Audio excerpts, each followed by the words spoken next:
How you doing? I'm doing great. Sorry. I'm just like I can't believe I've like followed your work for so long. I just can't believe. Bless you. Bless you. That's great. I tell you what, one of the great things that is just so encouraging to me is when people say they've been following my work for so long or a long time. And the reason why that's so encouraging to me is because like obviously I'm talking about the subject that is like not easy watching, yeah, or easy reading. Mm, Um and it's possible that people come across my work, and lots do. They come across my work and they watch for a little while, maybe a couple of months, and that's enough for them. You know, mm, that's like it's all good. I get it. I get the vibe. I get the mission. And now I'm out because I don't want to be coming across your work every evening on my social media.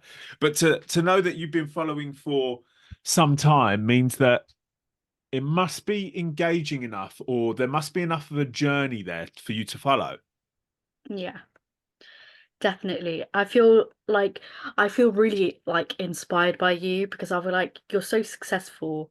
You're so good at what you do, and we've gone through like similar experiences, and you're so Yeah. successful. And if you can do it, there's Okay. a the possibility I can do it as well. Amazing. That is just sent a shiver up my spine. That's amazing. That's amazing to hear. Let me get this iron out of the picture. Two questions for you. The purpose of the recording. What's your like aim, The or why purpose are of you doing this? Is my I should say. the whole like this specific episode Yeah.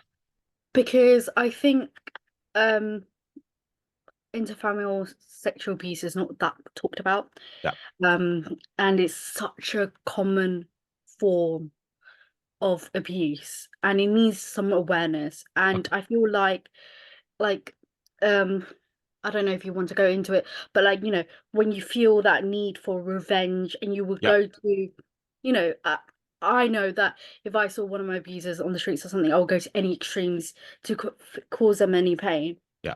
But Yep. but is that going to make me feel better? Right. Probably not. Hmm. Is it going to give me some satisfaction in the moment? Like it's like saying how we can overcome it. Like it's hard to overcome. I do understand. Hmm. I understand that it's fucked up, Yeah. but it feels like you just need to keep going, keep going, keep going. And I feel like the criminal justice system lets a lot of people who are victims of abuse, or I like to say survivors of abuse, Yeah. down Yeah. because Okay. it's so evidence based. Yeah. And one thing that I do find upsetting was that, like, when I read one of your LinkedIn posts and it said that, some schools like reconsider whether they want you to come in because, Yeah. the DBS. And I'm like, it's all about context, isn't it? Yeah, yeah, absolutely. And I was actually talking about that with a couple of mates on Sunday. So, can you just quickly remind me? So, I apologize that I have to ask you this question because I should have spent more time researching this morning, but I researched when you sent me the details. So, I apologize about that. Can you remind me of the kind of guests? Is it survivor stories that you have? So we have like a range. So we have like survivors, expert by experience, whether it's by education, Yeah, experience, personal yeah, experience, work. So we have a range of different guests with different experiences, because eventually, like what I would like to do with my trauma's chronic but I'm iconic is I want to expand further, like by providing resources brilliant, um for those who are struggling with their mental health, brilliant. neurodivergence and stuff like that. And this is kind of like a bit of research as well, but it was also Yep, educating people about what is really like. yep. And yeah, I think the fact that you add element of like research in there as well, like this is research just to like try to investigate the topic further. I mm, think that's probably a really good way to go about it too. That makes for interesting discussion. So yeah, I'm ready for it. And you can ask me, there's no question out of bounds. And if there's anything that today I don't want to talk about, I'll just let you know, like as yeah, we go, and then we're all good. that's perfect. Brilliant. So, Jeremy, can you share with us the personal experience or moments that inspired you to start something to say? Now, the reason why I started the Something to Say organization was when I started speaking out about the sexual abuse that I went through when I was 8 years old by somebody trusted by the family. I started to grow in confidence.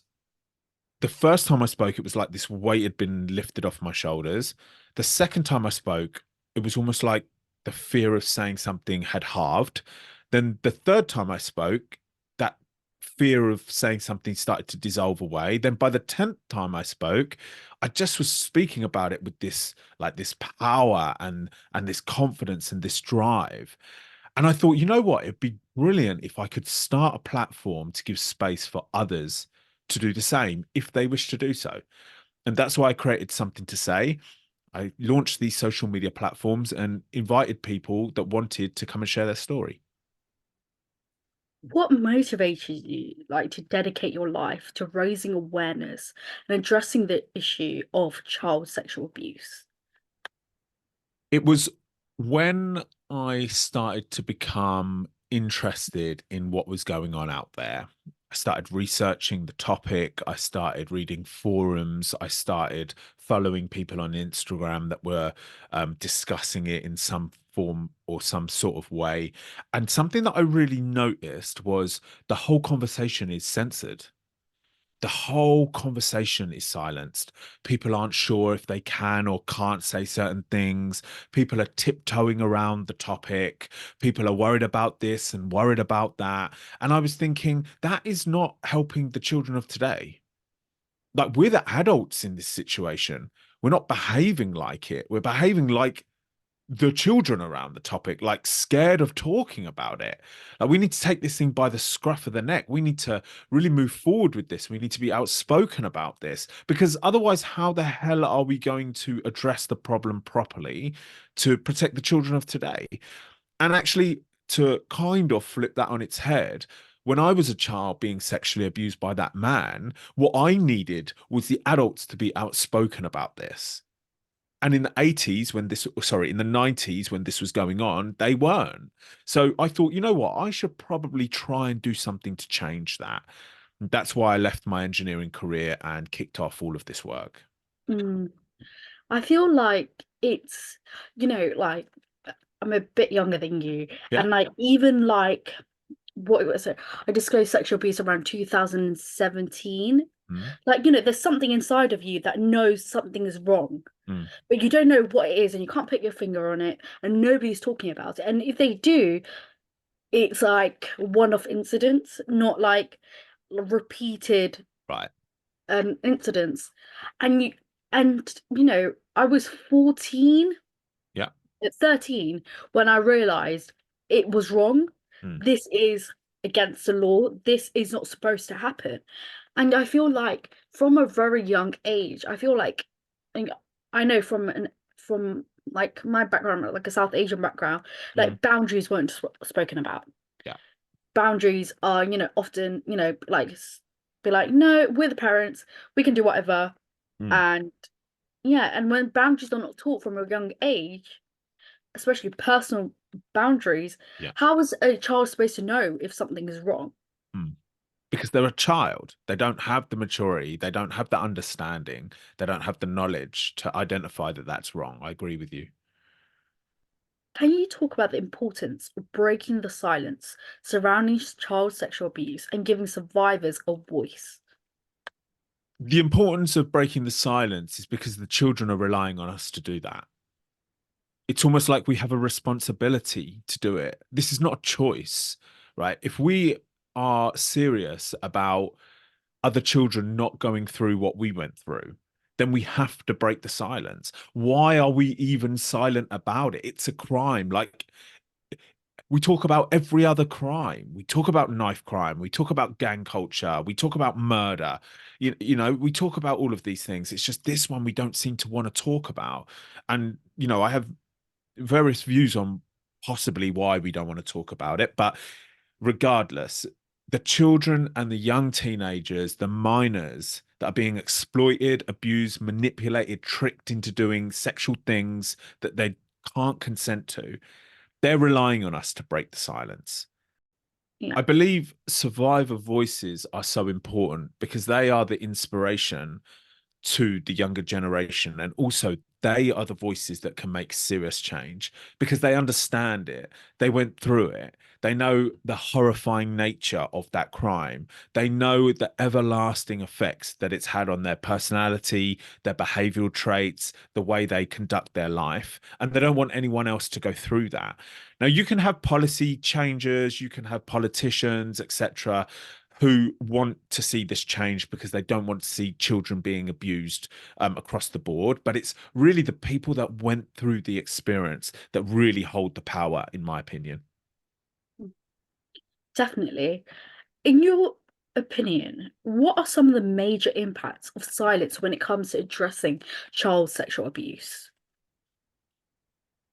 The major impact of the silence around this conversation is that it lets offenders thrive because they know they're not going to get caught because none of us are talking about it. In fact, I sometimes think they laugh at us. They're laughing at us with the way that we are incapable of handling this crime. No weak prison sentences, poor consequences, no conversation around prevention. Nobody really wants to address it. And I believe that is one of the biggest impacts of this silence. Another impact is it makes other survivors who want to come out feel shy or embarrassed or fearful about coming out because it's such an uncomfortable topic that if they are to come out, they're worried about what someone's response would be. Like, what will their reaction be? What will they think of me? And if we could just reduce the taboo of this topic, we're going to make great moves forward. Mm. So, throughout your work, can you share any stories or examples of how survivors finding their voice has made a difference in their lives or in raising awareness? Yes.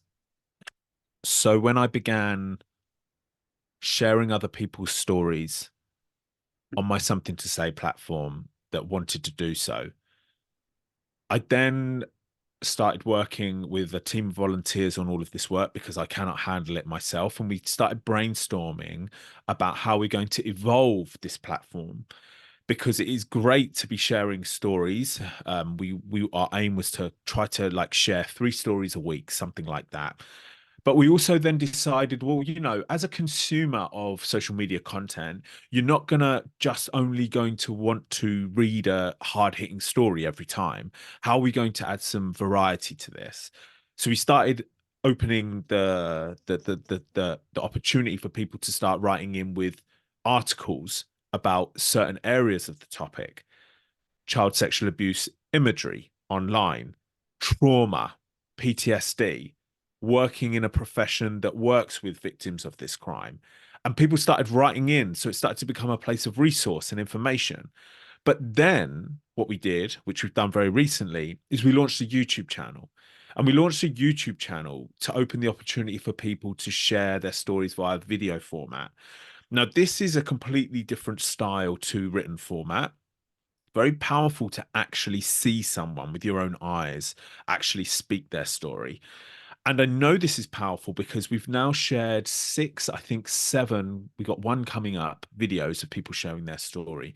And everybody that we've been working with to create that video has said that it's been the most therapeutic process that they've ever been through to actually release the story, but not just to release the story on video because they've got to record it. Like we don't have a team of production team going around, going to people's houses. Like we're not that big. Maybe one day we can achieve that. But to sit down in front of your laptop or your mobile phone and actually speak those words, but knowing that you're doing it for an audience to hear and gather inspiration from. And when they see that video posted and they see the comments coming in, people saying that they're inspired from it, that is where you see speaking out about this type of thing become a therapeutic process for people. What are some challenges that survivors may face in finding their voice and breaking the silence? I think there's just a fear of releasing the story for the first time because I'm going to say in the overwhelming majority of cases, the only people that know what actually happened is the victim slash survivor, whatever terminology you prefer to use, and the person that did the offending. No one else knows. And to actually say the story out loud for the first time, it's a fear because it does kind of change things. It's almost a form of acceptance that actually happened. Now, where are we going to move from here? How is that other person going to receive that information? Now, not everybody gets lucky. Some people get great responses to their first disclosure, but not everybody does. Not everybody's believed. People are asked to keep it quiet. People are asked, don't worry about that. People are asked, just brush that under the carpet. Like, it's very, very traumatic response to receive to one of the most hurtful things that could have happened in your life. And they're all reasons why I believe people stay silent. What steps can we as a what steps can individuals take to create a safe and supportive environment for survivors to share their stories? I think that question's actually really difficult because if you say individuals, what can individuals do? Well, I suppose you will never know who has been sexually abused until they actually say something. So to be proactive in that way, I mean, you probably wouldn't go around to all your friendship group and say, by the way, if anybody's been sexually abused here, I would give you a good response to a disclosure. Like, you just wouldn't do that. But I suppose just be a good friend. You know what I Yeah. mean? Just be a good friend just across the board. And then you'll probably find that for the person in your friendship group that has been sexually abused as a minor, because statistics show us that there probably is somebody in your friendship group, you would be an option for them to tell because you're just generally trying your best to be a nice person. We've all got the dark side in us. We've all got anger. We've all got bad reactions to certain situations. None of us are angels. But if we can just try our best to be like, I hope to my friendship group that I'm somebody that somebody could come and tell one of their secrets to and get support in response. Yeah, like the one thing that I remember is when I was about to disc like I was like feeling really, really overwhelmed with this sexual abuse. I was suffering like post-traumatic stress disorder symptoms, but I didn't know that then. Mm, I just thought, I'm getting overwhelmed easily. I'm mm, crying randomly. I mm, don't know what's going on. I'm unable to regulate my emotions. And it was I was in class in history. There was this girl that I was close to, but we weren't friends or anything, but we were close, we were civil, we were nice. And she was like, she didn't ask our teacher, she just told our teacher, Royce and I are going out, we need a minute. And she was like, and she sensed that something was wrong. And I feel like I, I'm assuming here, but I feel like her parents did have a conversation about, boundaries. What is acceptable? What's not acceptable? Because she was like, you know what, Royce, l- I know of this girl, like, and she showed me her social media and was like, mm, this girl, she speaks about sexual abuse. This is mm. what it looks like. And I was like, yes, that's it. I didn't even have to say anything. Right. And it's like somebody noticing those little, like, moments of distress. I mean, like, you know what? This could potentially be it. And if I suggest the idea, they don't have to even make a formal disclosure. They just have to, nod their head Yep. or be like, yeah. And you know what? Our school finishes at 1:35 on a Friday. Okay. She sat with me until 4, 5 o'clock in the Yep. evening at school, whilst the police, social services, all of them came. Really good friend. Amazing. And that is such an inspirational story. And I bet your friend can never imagine how important and vital that was in your journey. Mm. It's like, and I feel like people think, oh, it's a small step. Nobody's gonna remember that. Nobody's gonna put those small steps to make such a massive difference. And you're like, you know what? No matter, I feel like even if I get dementia as an as an old person, I don't think I could ever forget Yeah. Yeah. I what completely a agree. difference. Yeah. It opened a gate where I'm able to, like, the year after I disclosed physical and emotional and verbal abuse from my parents, you Mm. know, and I put myself into care. Yeah. It's Okay. like one step could open up so much, and people don't know the power of, true friendship Mm-hmm. and what these small steps can do. Yeah. Some of the work that you do is very educational based. What role does education and awareness play in empowering individuals to address child sexual abuse and support survivors?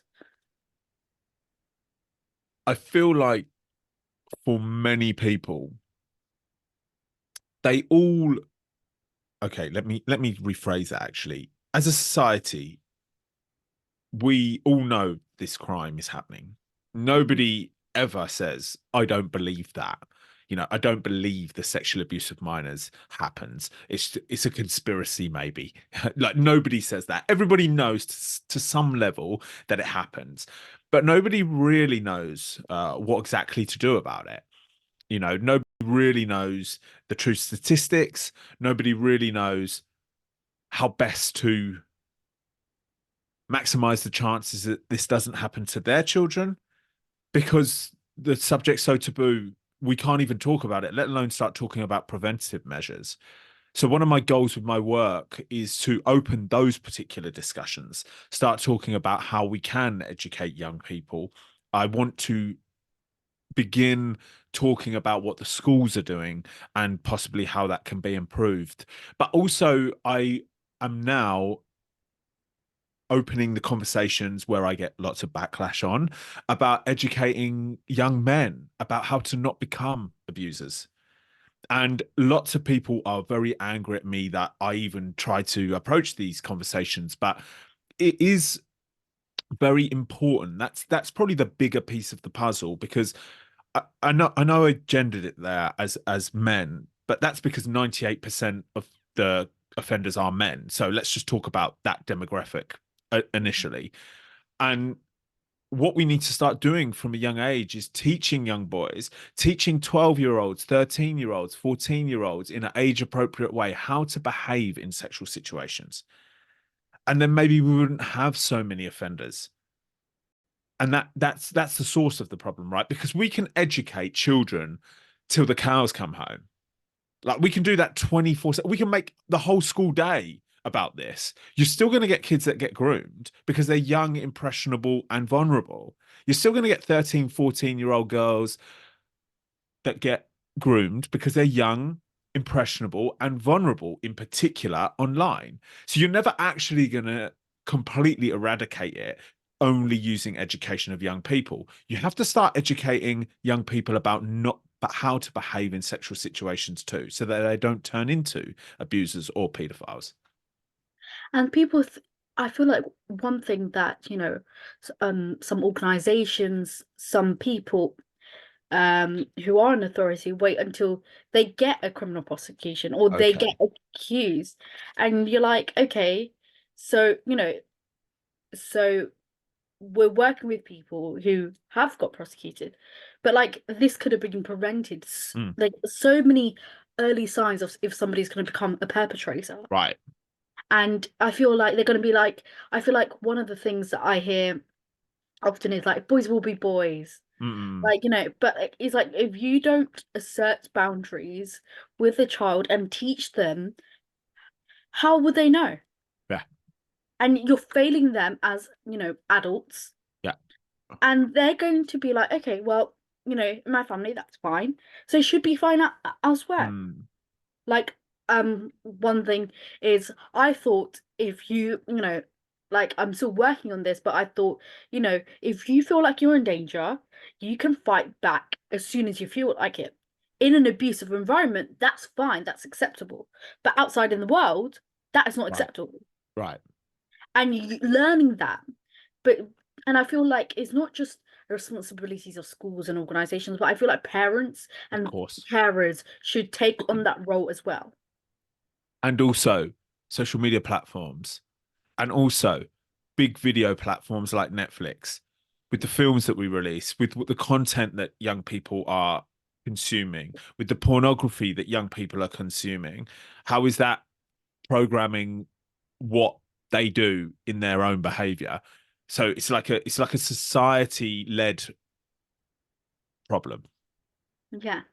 And the thing is, like, Bumble, they do this, where Okay. when you want to buy like a subs this is so relevant, but I will bring it back. No, no, no. Yeah, On Bumble, if you want to buy a subscription or something, Google needs to verify your identification. right. If Bumble, a dating app that's accessible to everyone, Yeah, can do that, why can't big pornography sites do that? yeah.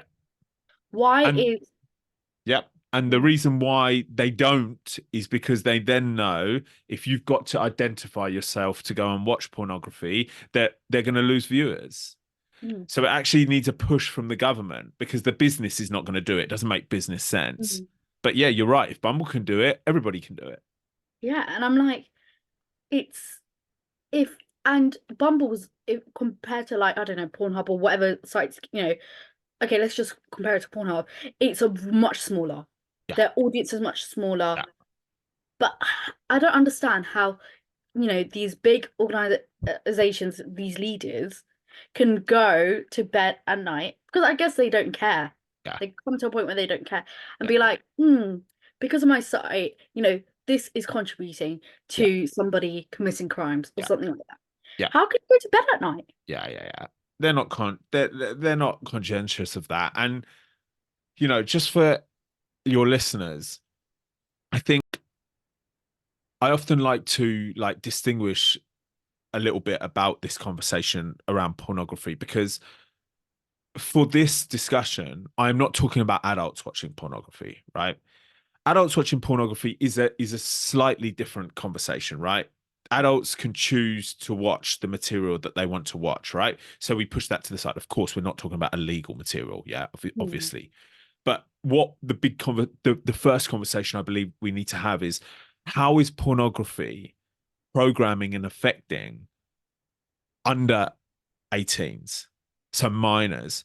So you've got a 12-year-old boy who's starting to go through puberty, very, very curious, goes on Pornhub, starts watching, the home page starts suggesting different categories, and all of a sudden, that boy 3 years later is now a 15-year-old boy marinated in hardcore pornography, and they've never even kissed a girl for the first time, right? So how is that programming what they desire sexually when we know that 90% of pornography is where a male dominates a woman, right? And often in a very aggressive way.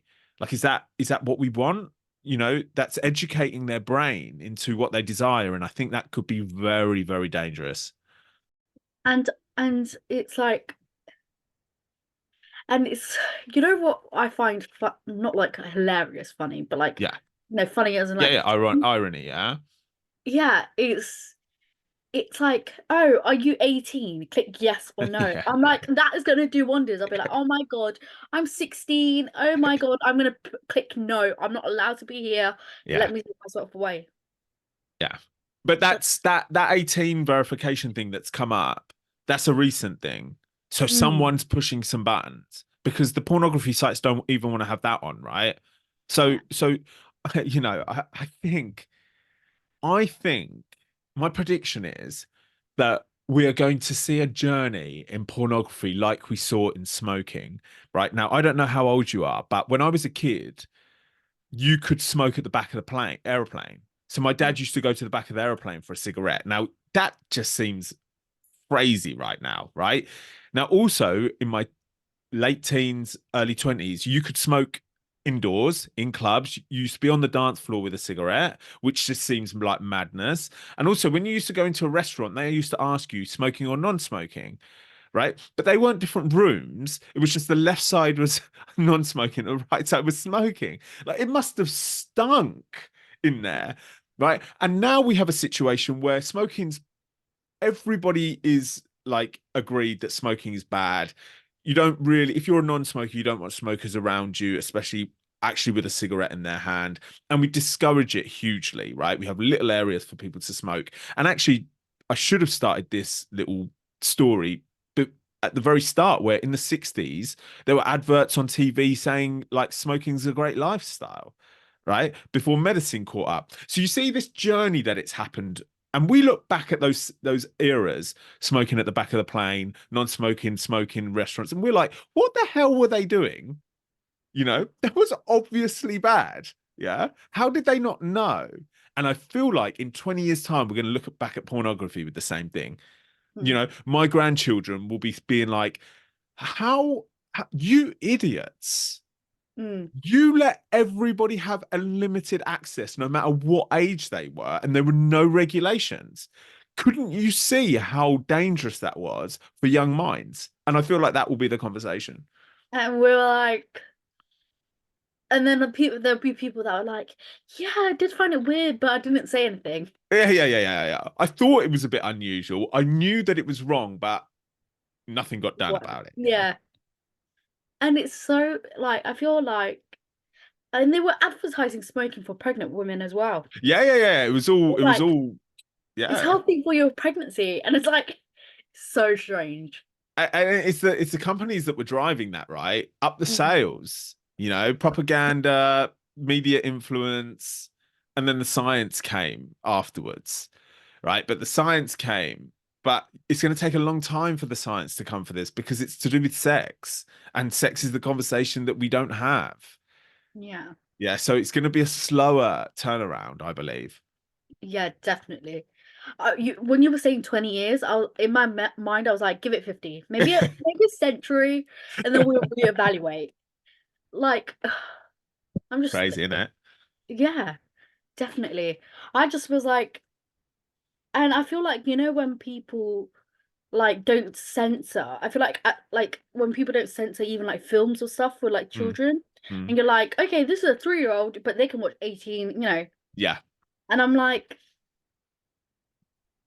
okay, we're Yeah, gonna issues are gonna arise because of this. yeah, because before online TV, to watch something 15 with a 15 certificate or 18 certificate, you either had to go to the cinema, and if you didn't look old enough, you couldn't get in, or you had to wait late at night for a film to be on after Watershed.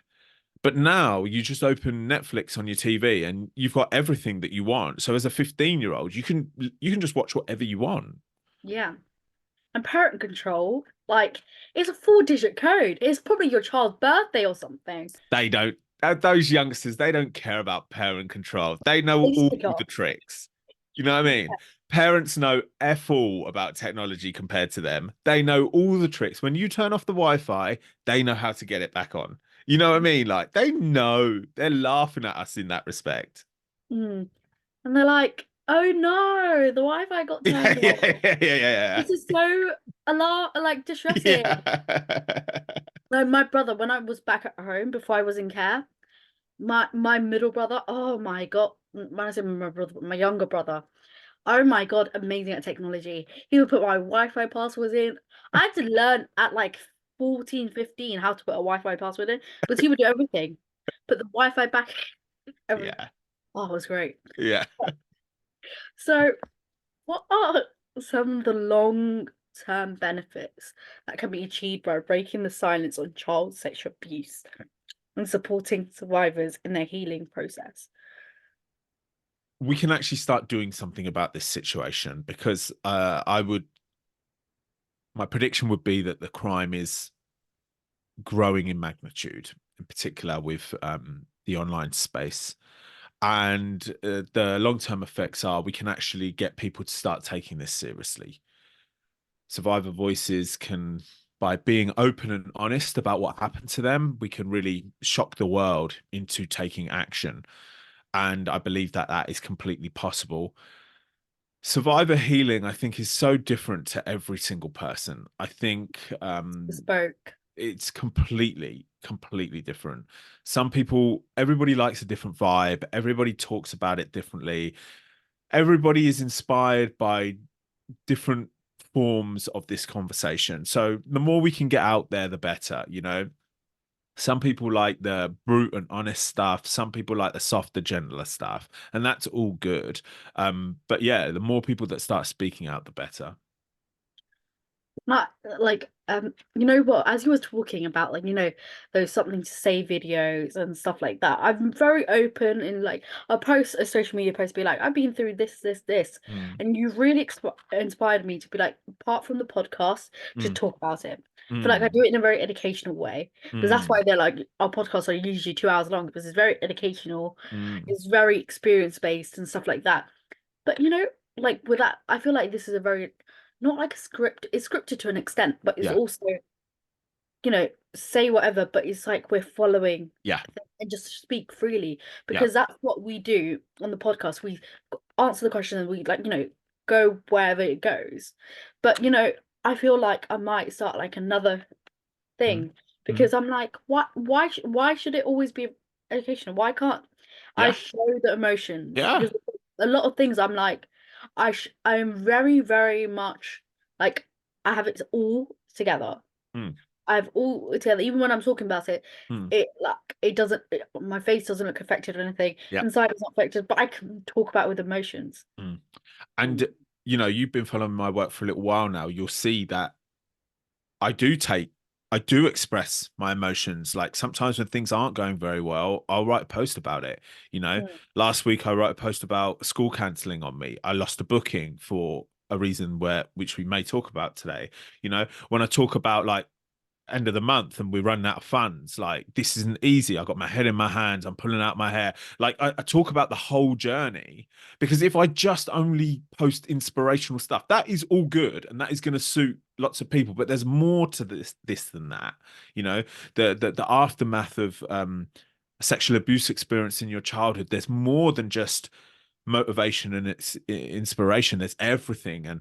And I think that's a very good idea from you to sometimes not have the script and just allow it to roll and talk about the life of a survivor. That's probably a really good idea because you also then appeal to an even wider audience.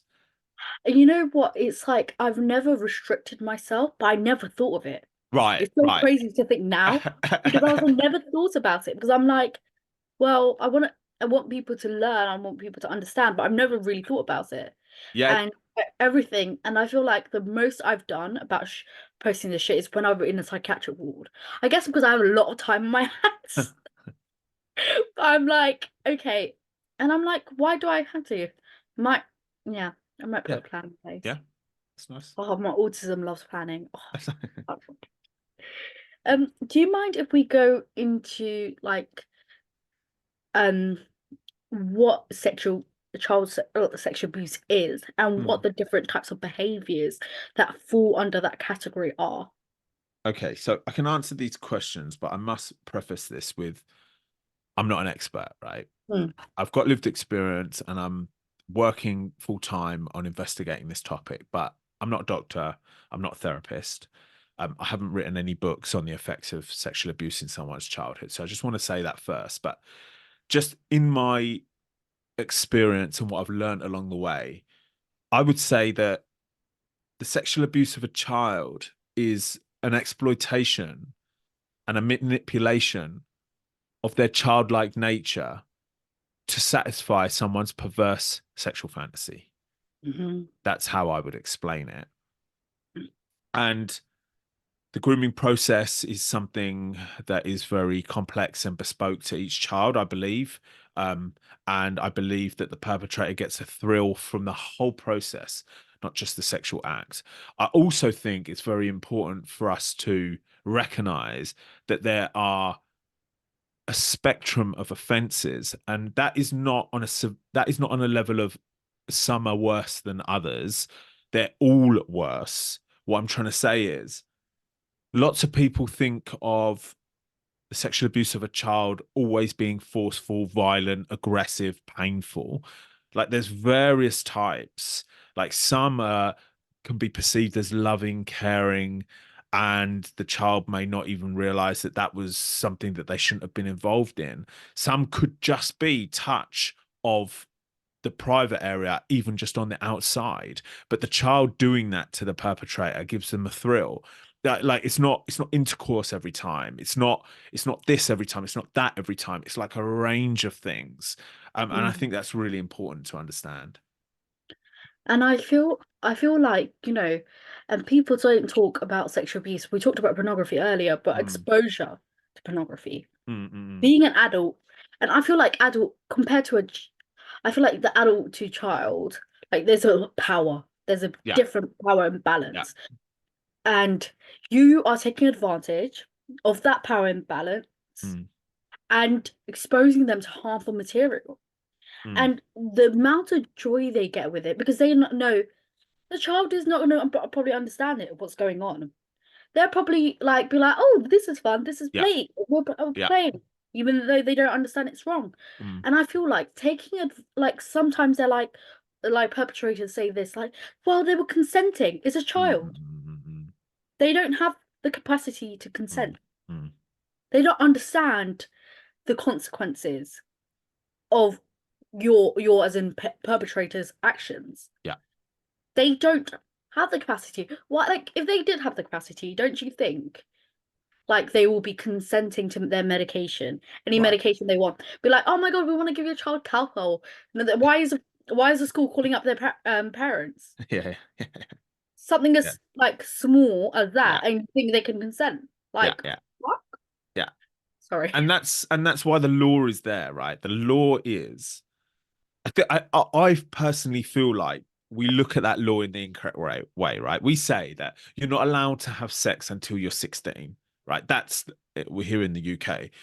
I don't think that's the proper way to word it, because lots of people are having sex under 16, right? What we're saying is, if you are an adult, somebody under the age of 16 cannot consent to you.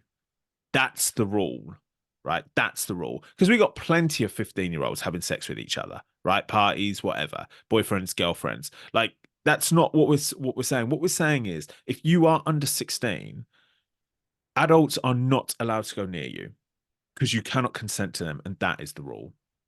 And I feel like I feel like the law is much better than some other countries where the consenting age is 12. Yeah.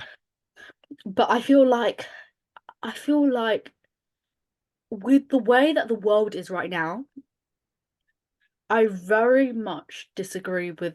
I feel like there's a start, but I do not think a consenting age should be 16. I feel like it should be 18. Yep. I Or agree. I feel like that's, your brain is not even fully formed until you're 25, Yeah. 21, Yeah. 25. And I feel like, as an 18-year-old, I feel like with like a bit of background context, so it makes sense to people that are, just listening in that don't follow our journey, my journey. It's I got physically, emotionally, and verbally abused by my parents from all my life, and got sexually abused by my mother's two brothers from the ages of 7 to 13.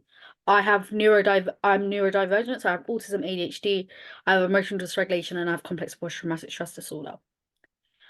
And those those different factors make me more vulnerable than an average 18-year-old. I feel like even as an 18-year-old, I feel like because of how my childhood was, I feel like I think things are consenting, or I feel like things are as it should be. And I think back and I'm like, no, that was not right.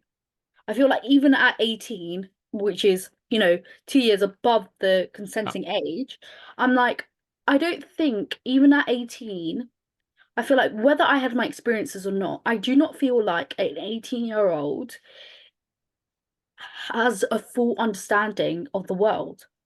And if they don't have the full understanding of the world, what what makes people think they're able to have like an understanding of what consent is?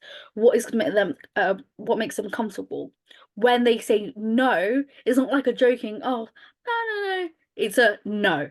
A mm, no is a no, and it's a full mm, sentence. mm. And I feel like people I feel like it like, and they say like, for example, EHCP plans, right? Like if you have additional needs and stuff, it's at 25 that it stops. So like for people with additional needs, I guess childhood sort of stops at 25. And even at 25, I'm like, do people actually understand? Mm. It's a whole conversation. I feel like the exposure to the adult world at 7, like a year in, 7 years in, is it like, I feel like the consenting age should be 18, but like even at 25, do you think people understand I sex? mean, you're And forever trying to work it out. mm, You're forever trying to work it out. Like, I'm 38, so I look back at my 20s and I was like, I was an idiot. Mm, when it came to like playing around, doing this, doing that. Like I wasn't like I didn't have it all sorted like throughout my 20s. So yeah, I mean, to have the age of consent 16 could be considered as like madness, seen as like there's nothing else. Everything else is 18, mm, you know, alcohol, driving okay is 17, cigarettes are 18. mm, Yeah, everything else is 18. Gambling is 18. Like everything else is 18. So, to make a decision, you have to be 18 to make a decision to involve yourself in that type of thing. mm. So why are we not protecting young people by raising it to 18? I don't know. Maybe we can do some work on that in the future. Yeah. I feel like it's like I'm not, like gambling as it's not my area of like, expertise. Of course, yeah. Like and gambling, there's like lots of risk involved. The impulsivity because of the impulsivity, you're Mm, losing a lot of money, mm. financial stability, and that instability might cause, what's it called? Emotional Yeah. distress and stuff like that. But I feel like, if if a sexual assault or abuse or whatever, it seemed like, you're consenting, but later you understand was not consensual, and there's much more severe risks. All I feel like all risks are risks. I don't see Mm-mm, more mm-mm, something more severe than another, mm. but in a way, it's more severe.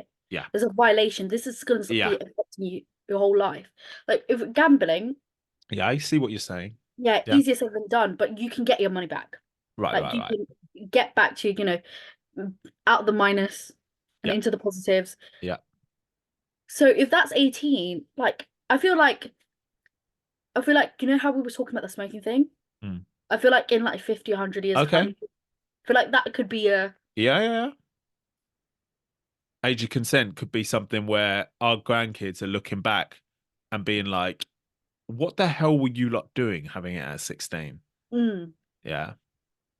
I feel like every 100, years, I feel like it just like slowly increases. Yeah, and you know what I want to do in the future, in the decades to come with this work is I actually want to make documentaries on the history of sex Mm, and like find out what was going on 200 years ago, 500 years ago, but what was going on in the Egyptian times, what mm, was going on in, you know, like Henry VIII's era. Like what was sex going on? How were they handling? Because this would have been around then, right? mm, But have previous civilizations, I'm even talking about like 10,000 years ago, did they have something sorted to stop this? Or was it just something that because we lived in communities, all the children were looked at, were looked over by many sets of eyes, like they were mm, never alone. So, you had aunties, uncles in the community, in the tribes, whatever it be. So actually, this wasn't allowed to happen. But now you have individual families where children are alone with adults one on one. And so maybe this is, in terms of 10,000 years, maybe this is a new crime. mm. And it's like clothing. Before clothing was non-existent, you can just walk around Yeah, yeah, yeah, streets yeah, with no yeah, clothes. But now it's yeah. like you can't even wear like I don't know, like a swimsuit outside. Yeah, yeah, yeah, yeah, yeah, It's yeah, like yeah, yeah. So, so be interesting, yeah, really interesting. it would. I can like how do I phrase this? I need to be careful how I phrase this because my autism gets me in trouble a lot. I feel like you could be don't take this the wrong. Is his name Raphael? Rao? The prison guy that you it was wrongly prosecuted for 10 years and then he goes into Okay, yeah, I prison. think I know this guy, Yeah, Yeah. okay. I He's had feel like something out on Netflix. yeah, Yeah, he goes into yeah. I yeah, feel like you could be not like that, but I can see you doing like yeah, similar shit to yeah. him. And it's really funny that you say that because I've had a couple of conversations with one of my mates. When I start talking about this documentary thing, um, people are like, "Oh, you could take it down like the Louis Theroux road." Yeah. And possibly I could take it down there. Let's just see what happens. Like I'm 5 years in, so we got decades to go. So let's see. Yeah, I'll be there ready to watch it. Like we Amazing. talked about this like 20 years ago. Amazing. And also, if you want to do that like 10,000 years like thing, Mm. like I know a guy, Danny, he's like from the Stone Age and he's still alive. So like, just like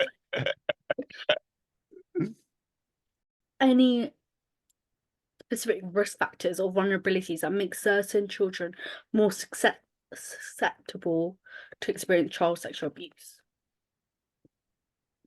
I think the children who are going to be most vulnerable are the children with no education around private areas, consent, and body awareness. However, as we've already mentioned on this podcast, you can teach children to the high heels about these things. Children have a natural vulnerability. They're always looking for attention and praise, or they're looking for some kind of feedback, and an adult can give it to them in response in exchange for something else. So I don't think we can ever completely eliminate the risk of a child being sexually abused unless you follow them around everywhere until they're 18. Mm, But we got which isn't possible. So we have to do what we can do, right? School education is a million times better than what it was when I was at school, right? I can't even believe how much it's advanced. That is so phenomenal. Like it had just been introduced when I was at school, when I was in year 10, and that was just like one lesson the whole year. Now it's like completely different. It's a reason to be optimistic. Parents are generally more open to this conversation because the generations are moving along. So I think we're moving in a good direction. I really do. And, I don't think it's too long until you've got big YouTube channels dedicating themselves to this topic, big TV series with good storylines around this topic. I don't think it's that long until that happens. definitely. So, like from our like conversation today, what are your main takeaways from our conversation today? Is there anything that stood out to you or you found particularly interesting or helpful or I think the age of consent conversation is a great one. mm, And probably one like I've never seen it being had online before, probably because it's my algorithm hasn't given it to me. I'm pretty sure it's happening somewhere. But yeah, it's a very interesting conversation, and I really feel like nobody would disagree with campaigns to raise it to 18. Of course, you're going to have a certain percentage of the population would disagree because they won't like that because they're the perpetrators. But I'm pretty sure general public would agree with that. And I think that's really interesting and something that I'm going to take away from this. how do you think the topics we discuss align with your own experiences or perspectives? Did our conversation challenge your beliefs or provide new insights? I think they're aligned with my beliefs because we've just talked a lot about speaking out, breaking the silence, breaking the taboo, educating children, considering what we're going to do with offenders once they're released from prison, considering how we're going to reach people before they offend in the first place. In terms of the challenges you mentioned earlier, Mm. what strategies or approaches do you think will be most effective in overcoming them? Is there anything specific you plan to implement or explore further? To accept that low times are part of the package, obstacles are part of the journey. They're there, they're happening, and more of them are coming. Hmm. And when it is frustrating, and when things do feel low, and when I wonder, should I have just stuck to engineering? To remember that that is just part of the whole journey. Like you're never going to get a plain sailing road to good quality platforms. Like you're going to have to take the hits on the chin. You're going to have to take the cancellations of the bookings. You're going to have to take the trolls online. You just got to take all of that, like, because you can't have it all the good way. And just accepting that, and just accepting that as like a mantra for life, right? You're never always happy, right? And when you're sad, it's not like, oh, why does this always happen to me? It's like that's just part of like everything that ever happens. There's the black side and there's the white side, right? The yin and yang symbol. And that is part of this journey as well. So the challenges that I face, I just need to accept that they're coming, more are coming, and worse ones are coming. And then I can continue on this journey and not let it get me down. Perfect. Are there any upcoming projects, events, or resources you'd like to share with our audience? Yes. So for anybody that's listening, my social media is under Jeremy Indika, INDIKA. And something to say is under something to say official. We are launching new things all of the time. We just launched a new Patreon membership access only platform to help us fund the whole project. We've launched a YouTube, we've launched the podcast. I have my own podcast under Jeremy Indika podcast as well, where I invite guests on to explore this topic further. And I've just recently done some street interviews in that format, which are really powerful, and they'll be coming out soon. And we are honestly going all the way with this. And it's like so great to see like how like something to say how it's forming Yeah. like in such a short time. Yeah. And you know what, it makes me really, really happy that there is, especially a man, Mm, like pushing this forward. mm. And I hope it inspires other people to do the same thing, Yeah. and especially men. I Yeah. feel like White Ribbon, I feel like you and White Ribbon have a lot of things in common as well.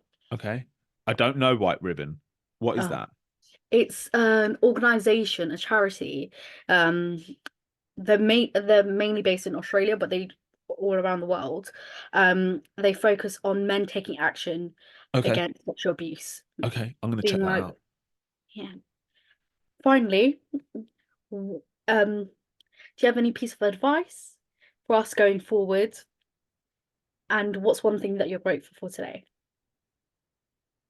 The advice is for us all to remain as a team to combat this crime and stop it from happening in the first place, and to try our best to put some of the anger and frustration to the side and actually start having a productive conversation around it. And something that I'm grateful for today is being able to do this work full time. That's amazing. Thank you so much for your time. I'm That's no really, problem. really grateful. I know you're really, really busy. It's all good. And yeah, Good on you for doing this. You're 18, right? You're I'm a, 18? yeah, I'm 18. So good on you for doing this. You're young as hell. And when I was 18, I had no mental capacity to do anything except for mess about with my mates. So like good on you for doing this. Let me know once you've got a date for the release, let me know. Give me all the links to social media. I'll share it on my Instagram story. And we're all good to go. Thank you so much. Keep doing what you're doing. Oh my God, like this is like a dream come true. Come on, that's great. Amazing. Have a great day, yeah? Have a great day. Thank you. See ya. Bye.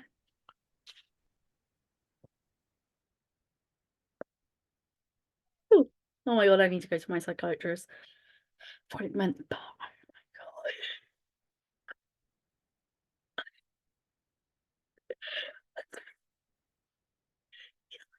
It's like my dream podcast. Oh my God. And I had to be like, I was like, I was going to, oh my God, I had to keep everything so composed because I was like, I can't act like a fag because I would literally be talking about like throughout the whole thing and he'll be like, this girl's strange. Never again. But he's so great and he's so lovely and he's so, oh, understanding. Oh my God, this is like a dream come true. I feel like this is my trauma's chronic, but I'm Iconic's most iconic moment. Oh, oh. Anyway, I need to go to my psychiatrist appointment, but I'll see you guys soon. So hopefully we'll get this posted in a few weeks. And so make sure you subscribe and watch my trauma's chronic, but I'm iconic. Especially the episode with Jeremy Indika, like, oh. Anyway, I need to go to my psychiatrist appointment.